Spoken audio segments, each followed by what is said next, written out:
Bike चोरी करुवा समय bike चोर को खुंटरे बांधि मार पुलिस द्वारा चोर उद्धार।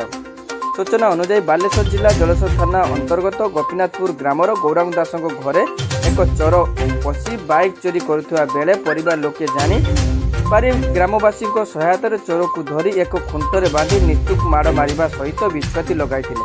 खबर पाई जलेश्वर पुलिस घटनास्थल में पहुंची चोर को उद्धार कर थाना को आनी देखा मिली।